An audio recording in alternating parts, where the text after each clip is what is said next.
सावित्री 2 बेटों की माँ थी। उसे इस बात पर बड़ा घमंड था। वो मानती थी कि बेटे घर की शान होते हैं। ये ले सावित्री, मिठाई खा, मेरे यहाँ पोती पैदा हुई है। ये सुनते ही सावित्री मुंह बना के कहती है, अरे तू तो लुट गई, बर्बाद हो गई, तेरे यहाँ लड़की पैदा हो गई। अरे तू ऐसा क्यों कह रही है? मैं तो बहुत खुश हूँ। अरे जब तेरी पोती के पीछे तुझे खर्चे पर खर्चे करने पड़ेंगे ना, तब ये तेरी सारी खुशी गम में बदल जाएगी। पहले लड़की की पढ़ाई लिखाई का खर्चा, फिर उसकी शादी का खर्चा। अरे आजकल की शादियां कितनी महंगी हो गई है। गहने बनाओ, लाखों रुपए पानी की तरह बह जाते हैं। लड़कियां तो सिर्फ खर्चा करवाने के लिए ही पैदा होती हैं। इस तरह लड़कियों के प्रति अपने विचार व्यक्त करते हुए सावित्री ममता को लंबा चौड़ा भाषण देके चली जाती है। अब तो आप लोग इस कहानी में सावित्री देवी का पात्र अच्छी तरह समझ ही गए होंगे। कुछ समय बाद सावित्री की बड़ी बहू भी एक लड़की को जन्म देती है। फिर क्या था, सावित्री पूरा आसमान सर पर उठा लेती है।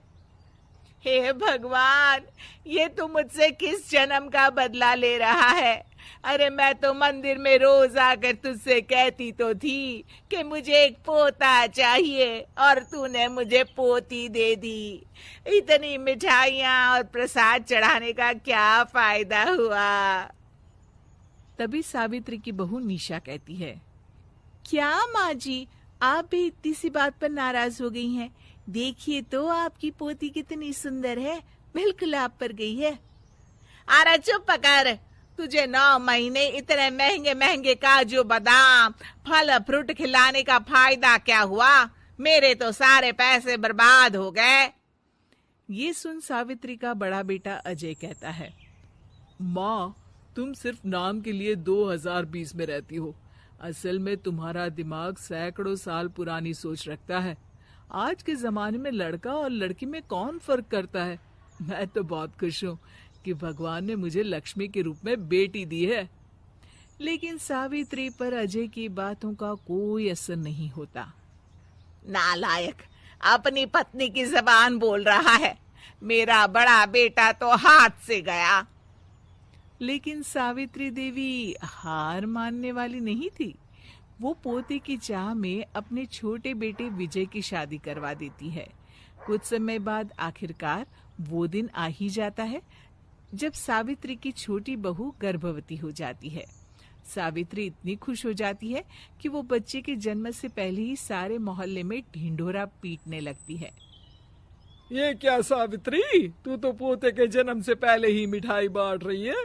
पहले पोता पैदा तो होने दे, और फिर क्या पता अगर पोते की जगह पोती पैदा हो गई तो। ये सुन सावित्री चिढ़ जाती है। अरे अपनी काली जबान मत चला, मेरी मिठाई खा के मेरा ही बुरा सोच रही है। बड़ी आई, ला मेरी मिठाई वापस कर। देख लेना, इस बार मेरे यहाँ पोता पैदा होगा, पोता। लेकिन ठीक इसका उल्टा होता है। सावित्री की छोटी बहू भी एक लड़की को जन्म देती है। सावित्री फिर से रोना धोना शुरू कर देती है और अपनी छोटी बहू को कोसते हुए भला बुरा कहने लगती है। देखते ही देखते ये सावित्री की रोज की आदत हो जाती है। एक दिन उसकी इस आदत से परेशान होकर विजय अपने भाई अजय से कहता है, भैया, माँ खुद एक औरत होकर हमारी बेटियों को पसंद नहीं करती, उल्टा उन्हें रोज कोसती रहती है। मुझे माँ की यह आदत बिल्कुल पसंद नहीं आती। अरे तू ठीक कहता है, मैं भी अब माँ से तंग आ गया हूँ। अच्छा, तो अब तुम दोनों इस तरह पीठ पीछे मेरी बुराई भी करने लग गए हो?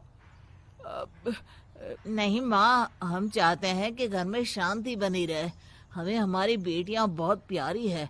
मैं नहीं चाहता कि वे तुम्हारे ताने सुन सुन कर बड़ी हो, और इसीलिए हम दोनों ये घर छोड़कर चले जाएंगे।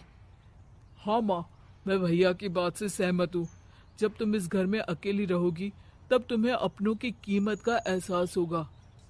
अपने दोनों बेटों के मुंह से अपनी माँ के लिए इतने कठोर शब्द सुन सावित्री भावुक और रुआंसी होकर कहती है, क्या सच में तुम दोनों मुझे इस घर में अकेली छोड़कर चले जाओगे? हाँ माँ।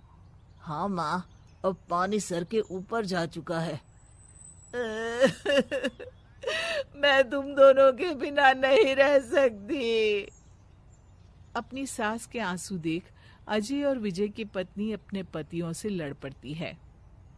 अरे जिसे जाना है वो जाए, मैं माँ जी को छोड़कर कहीं नहीं जाने वाली। भाभी आप ये क्या कह रही हैं? वही जो तुम सुन रहे हो, दीदी बिल्कुल सही कह रही है।